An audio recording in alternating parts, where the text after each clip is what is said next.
Hi guys, कैसे हो आप सब लोग। आज मैं वापस आ चुका हूँ एक नई हॉरर स्टोरी के साथ। हमारे देश के आसाम की ये हॉरर स्टोरी है। आसाम में ना एक ऐसा कंपाउंड है जहाँ पे 3 कॉलेजेस हैं, 3 इमारतें और 3 अलग अलग कहानियाँ हैं समझो। हर एक इमारत में एक अलग किस्म की कहानी बीती है, जिसकी वजह से वहाँ पे जो बच्चे पढ़ते भी थे, जो कॉलेज स्टूडेंट्स वहाँ पे पढ़ते थे, वो लोग भी वहाँ पे वापस नहीं जा पाए। जो भी जाते थे वो वापस से लौट जाते थे अपने घर पे, क्योंकि उनको भी पता था कि वहाँ का क्या खौफ है।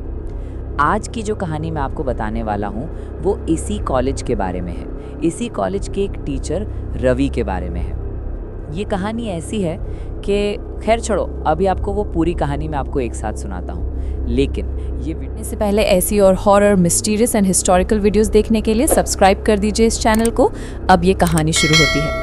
आसाम के ये जो कॉलेजेस हैं ये एक साथ एक ही कंपाउंड में एग्जिस्ट करते हैं और एक ज़माने में यहाँ पे बहुत सारे बच्चे पढ़ने के लिए आया करते थे। It was really a very trending college and बहुत सारे बच्चे आते थे। लेकिन धीरे धीरे करके मन में क्या होता था कि यार जब भी बच्चे वापस से घर पे आते थे ना, तो उस समय माँ बाप का ये कहना होता था कि हमारे बच्चे हमको ये कहते हैं कि इस कॉलेज के गेट के पास ना कोई तो एक लड़की खड़ी रहती है जो कि बड़ी अजीब सी दिखती है। लेकिन जब भी हम टीचर्स से या फिर किसी स्टाफ से पूछें तो वो इनकार कर देते हैं कि नहीं, यहाँ पे तो कोई ऐसी लड़की नहीं खड़ी होती है, आपके बच्चे किस लड़की के बारे में बात करें हमको नहीं पता। एंड धीरे धीरे करके बच्चे ये भी कहने लग गए कि हमारे जो क्लासरूम है वहाँ पर भी बड़ी अजीबोगरीब चीज़ें होती रहती है, जिसको हम सीधा के सीधा पैरानॉर्मल दुनिया से जोड़ सकते हैं। अब ये सारी चीज़ों को मद्देनज़र रखते हुए इनके माँ बाप इनको यहाँ पे भेजने के लिए इनकार कर देते थे कि नहीं जाना है कॉलेज, दूसरे कॉलेज में एडमिशन ले लेते थे। ऐसे कर करके कॉलेज के जो एडमिशन्स थे वो एकदम ज़्यादा कम होते गए। लोग आते ही नहीं थे यहाँ पे पढ़ने के लिए, लेकिन बस कुछ गिने चुने बच्चे लोग यहाँ पे आते थे जो कि एकदम नज़दीक रहा करते थे या फिर जिनकी कोई मजबूरी हो वैसे आते थे। अब जो टीचर्स और स्टाफ थे वो भी धीरे धीरे करके कम होते गए। बहुत एकदम लिमिटेड टीचर और स्टाफ बच गए थे यहाँ पे। अभी एक टीचर ने यहाँ पे रिज़ाइन किया था, जिसके रिप्लेस में एक नया टीचर आना था और काफ़ी मिन्नतों के बाद इनको एक टीचर मिला जिसका नाम था रवि। अब रवि ने जस्ट बीएड पास किया था तो उसको तुरंत नौकरी की तलाश थी कि अभी एजुकेशन तो ख़त्म हो गई है, तो तुरंत उसको जो जॉब का ऑफ़र आया उसने उसको अपना लिया बिना किसी भी कॉलेज के इतिहास को देखे। जब रवि पहले दिन अपने जॉब पर आया तो उसने देखा कि कॉलेज का टाइम हो रहा है और कॉलेज में ना तो ज़्यादा बच्चे हैं और ना ही ज़्यादा स्टाफ मेंबर्स वगैरह। फिर वो ना स्टाफ रूम में गया, वो जो दूसरे टीचर ने रेजिग्नेशन दिया था उनसे बात करने के लिए। वो बस रेजिग्नेशन का अपना लेटर रख ही रहे थे। सर आप ये क्यों छोड़ रहे हो जॉब, कितना अच्छा कॉलेज लग रहा है, शांति भी लग रही है यहाँ पे काफ़ी अच्छी खासी। तो फिर वो सामने वाली टीचर ने कहा कि ये जो शांति है ना यही खटक रही है बहुत, तुम्हें भी खटकेगी आगे जाके। कॉलेज होता है इसके लिए है कि आप ज़्यादा बच्चों को एक साथ पढ़ाओ, शिक्षा को बांटो, लेकिन यहाँ पे ऐसी बहुत सारी चीज़ें हैं जो आपको वो करने से रोकेंगी। अभी पिछले कुछ दिनों में कुछ ऐसे हादसे हुए हैं यहाँ पे जिसको ध्यान में रखते हुए मैंने रेजिग्नेशन किया, क्योंकि एक बार के लिए मैं कुछ समय अनएम्प्लॉयड रह लूँ, बेरोज़गार रह लूँ, लेकिन इस कॉलेज में ना रहूँ। बहुत ख़तरनाक चीज़ है ये जो भी है यहाँ पे। चलो अभी तो मुझे बहुत देर हो रही है, मैं निकलता हूँ, but all the best to you. कुछ दिन ही रहोगे शायद यहाँ पे, लेकिन ऑल द बेस्ट। रवि को ऐसा लगा कि भाई ये क्या बात कह रहा है, मेरी एक तो पहली नौकरी है, पहली जगह पे आया हूँ काम करने के लिए और इतना डरा के गया ये इंसान, ऐसे कैसे हो सकता है। फिर वो क्लासरूम में गया, एकदम लिमिटेड बच्चे थे, अभी कुछ ही दिन बाद एग्ज़ाम्स थे। अब वो एग्ज़ाम्स में सारे बच्चों के साथ क्लासरूम में था। उस समय भी बहुत ऐसा लग रहा था कि कुछ चीज़ें ठीक नहीं हैं यहाँ पे। अब वो सबके पेपर्स कलेक्ट कर रहा था, जो सप्लीमेंट्स होते हैं वो कलेक्ट कर रहा था। कलेक्ट कर करके वो अभी स्टाफ रूम में रखा एंड सोचा कि नहीं, स्टाफ रूम में नहीं चेक करूँगा, घर जाके चेक कर लेता हूँ। वो घर जाके सारे पेपर्स को चेक करने लगा। 10 बच्चे थे सिर्फ क्लास में और सप्लीमेंट्स थे 11। 11वां ये जो सप्लीमेंट था ये बड़ा अजीब था। 11वें सप्लीमेंट के ऊपर नाम भी लिखा हुआ था, आर्यन मेहरा। रवि ये देखकर एकदम शॉक हो गया था कि मैंने तो खुद गिना था 10 बच्चे ही हैं इस क्लास में, ये 11वां सप्लीमेंट कहाँ से आया। 11वां स्टूडेंट तो एग्जिस्ट ही नहीं करता। अब अगले दिन वो वापस से आया कॉलेज में। उसने यही वाली बात एक टीचर से कही कि क्या आपकी भी क्लास में कोई आर्यन नाम का लड़का है। टीचर ने कहा नहीं। बहुत सारे टीचर्स से पूछा उसने, सब ने कहा नहीं, ये कैसे हो सकता है, हर एक क्लास में एक ही नाम का बच्चा तो नहीं हो सकता। वो फिर वापस से अपने क्लासरूम में गया एंड ये सारी बातें बच्चों से भी पूछी, स्टूडेंट से। क्या हमारे क्लास में कोई आर्यन मेहरा नाम का कोई लड़का है? सब ने कहा नहीं सर, बिल्कुल भी नहीं, हम तो यहाँ पे 10 ही। कोई नहीं है यहाँ पे। बड़ी ताज्जुब की बात लगी उसको ये होली, लेकिन ठीक है, उसने सोचा कि कोई मेरा वहम होगा या फिर कोई पुराना सप्लीमेंट शायद से मैंने उठा लिया होगा, हो सकता है। अभी कुछ दिनों बाद रवि इन सारी बातों को भूल गया और आम दिनों की तरह वो अपने क्लासरूम में पढ़ा रहा था कि उसी समय ना क्लास का जो बोर्ड था उससे उसकी नज़र हटके पीछे गई बच्चों की तरफ। तो एकदम लास्ट बेंच, एकदम कोने में एक बच्चे के पीछे एक और लड़का बैठा हुआ था और ये लड़का बड़ा अजीब सा लग रहा था। और ये था वो 11वां लड़का। उसकी आंखों ने सब कुछ गिन लिया था रवि के कि कितने बच्चे हैं अभी। 1 2 3 4 5 6 7 8 9 10 11, ये 11वां बच्चा है। वो चलते हुए ना पढ़ाते पढ़ाते, ताकि किसी को कुछ पता ना लगे, पढ़ाते पढ़ाते वो एकदम बेंच के पास गया और जब वो वहाँ जाकर देखा तो वहाँ पे कोई भी नहीं था, वो बच्चा नहीं था। फिर वो वापस से लौटने लगा। फिर उसी के जो आगे बच्चा बैठा हुआ था उस बेंच की, उसने कहा कि सर आपको भी वो बच्चा दिखा क्या? रवि ने कहा हाँ दिखा मुझे। उसके बाद रवि ने पूछा कि ये लड़का कौन है? फिर उस स्टूडेंट ने कहा कि सर आपको टेंशन लेने की कोई भी बात नहीं है, वो कुछ नहीं करता है, वो सिर्फ यहाँ पढ़ने के लिए आया है। पूरी रात बस रवि को यही वाली बात सता रही थी कि क्या वो सच में बच्चा वहाँ पर था कि नहीं था। क्या ये ऐसा हुआ है कि मुझे चेतावनी दी गई थी और उसके बावजूद मैं यहाँ पे आया हूँ, मैं अपना काम यहाँ पे कंटिन्यू किया। रेजिग्नेशन वाले टाइम पर उस टीचर ने मुझे वाली बात कही थी कि आप बस यहाँ पे कुछ ही दिन तक रहोगे, उसके बाद आप भी यहाँ से निकल जाओगे। क्या ये भी कोई इशारा है मुझे यहाँ से निकलने के लिए? सारी चीज़ वो सोच रहा था कि सोचते सोचते अब सुबह हो चुकी थी। अब उसके कॉलेज का समय था। वो कॉलेज में गया एंड कॉलेज जैसे ही ख़त्म हुई वो देख रहा था सारे बच्चे बाहर जा रहे हैं, लेकिन कुछ बच्चे थे जो बाहर नहीं भी जा रहे थे, बस गेट के उस पार ही खड़े थे कॉलेज के अंदर। रवि ने जाके पूछा कि भाई क्या हो गया, यहाँ पे क्यों खड़े हो? जाओ घर पे जाओ, घर नहीं जाना, होमवर्क वगैरह नहीं करना। बच्चों ने कहा कि सर यहाँ पे एक लड़की खड़ी है गेट पर। जब भी हम लोग कोशिश करते हैं यहाँ से निकलने का, वो लड़की हमें दिख जाती है और हमें कहती है कि मुझे भी अंदर आने के लिए मदद करो ना, लेकिन अंदर मैं आऊँ कैसे? कोई मेरा नाम ही नहीं जानता है, कोई मुझे पढ़ाएगा ही नहीं, लेकिन मुझे अंदर आना है। फिर उसने बोला चलो ठीक है मैं देखता हूँ। रवि ने कहा हाँ ठीक है मैं देखता हूँ। फिर उसके साथ साथ सारे बच्चों ने गेट क्रॉस कर लिया। अभी रवि ने अपनी जो बाइक थी वो गेट के पास ही उसने पार्क करके रखी थी। वो लेने गया एंड उसने से पीछे मुड़ के देखा गेट की तरफ, कॉलेज के। वहीं पे वो लड़की खड़ी थी। अचानक से वो लड़की दौड़ते हुए रवि के पास आने लग गई और उसी समय ट्रक ने आके उस लड़की को ठोकर मार दी। रवि ने अपने चेहरे के ऊपर हाथ रख दिया कि ये क्या हो गया, ये क्या देख लिया मैंने। मुंह फेर लिया उसने।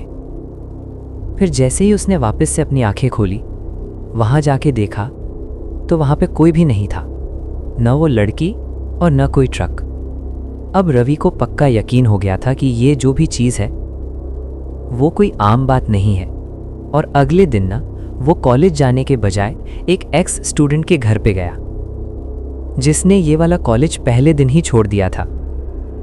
तो ये उसके घर पे गया एंड उसके साथ बैठा, बातचीत किया। वो बच्चा भी एकदम अच्छे से बातचीत कर रहा था, वो कॉलेज स्टूडेंट भी बहुत अच्छे से बातचीत कर रहा था। ऐसे बात कर रहा था, अभी कहाँ पे पढ़ते हो वगैरह वो सब बता रहा था। सो अभी वो जो लड़का था वो अभी पूछ रहा था रवि को कि आप क्या करते हो, आप कहाँ पे पढ़ाते हो, किस काम से आए हो यहाँ पे आप? फिर रवि ने कहा बेटा मैं इस कॉलेज में पढ़ाता हूँ। और जैसे ही उस लड़के ने इस कॉलेज का नाम सुना है वो एकदम थर थर कांपने लग गया था।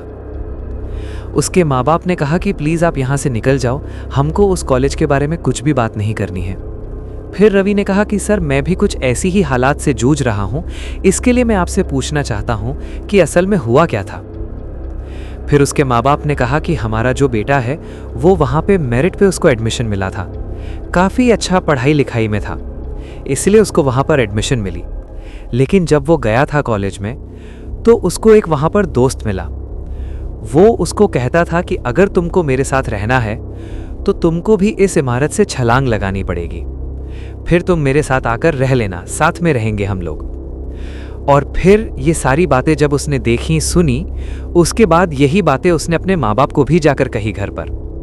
उसके माँ बाप ने उसका वहाँ से एडमिशन कट करा दिया। कुछ दिनों तक इस लड़के की तबीयत भी बहुत ज़्यादा अलग अलग भाषाओं में बात कर रहा था वो, और उसके बाद कैसे कैसे करके अब ये वाला लड़का ठीक है। फिर रवि ने पूछा कि उस लड़के का नाम क्या था। फिर उसके बाद उस लड़के ने कहा उस लड़के का नाम था sir Aryan Mehra.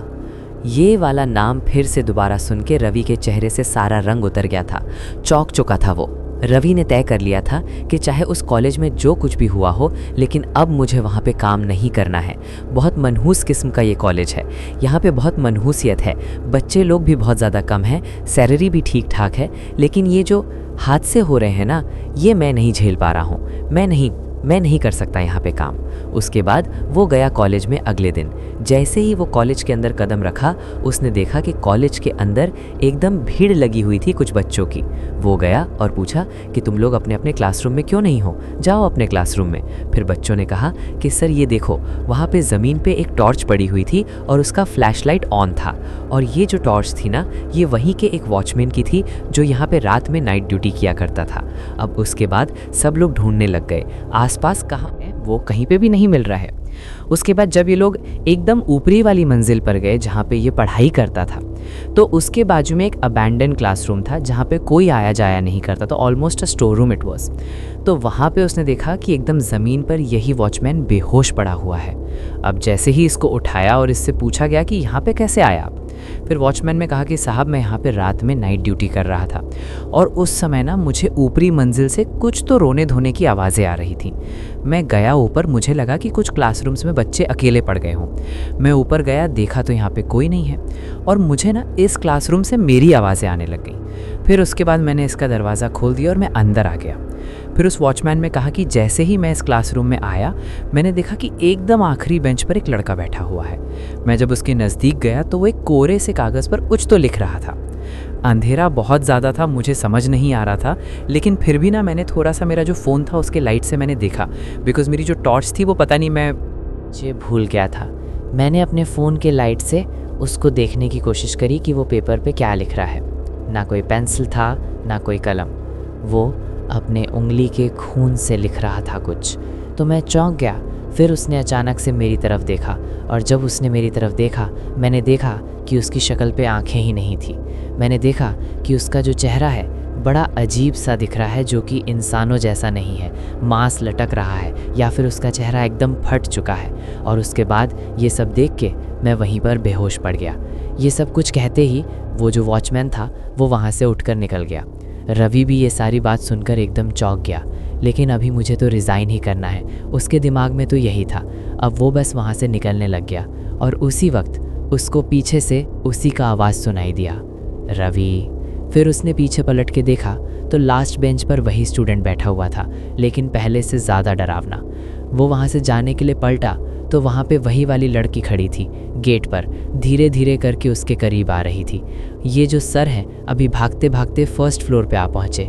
First floor पे आने के बाद उसने देखा कि वो जो लड़का वो भी उनके करीब आ रहा है, ये लड़की भी उनके करीब आ रही है। मतलब उनको समझ नहीं आ रहा था कि मैं अब करूं क्या। उनके पास अभी एक ही चारा था कि मैं पहली मंजिल से कूद जाऊं, और उन्होंने वही किया। फर्स्ट फ्लोर से उन्होंने जंप मार दी नीचे। उन्होंने जैसे ही वहाँ से जंप मारी, वो नीचे गिर गए। उनके सर पे, हाथ पैर पे बहुत ज़्यादा चोटें आईं।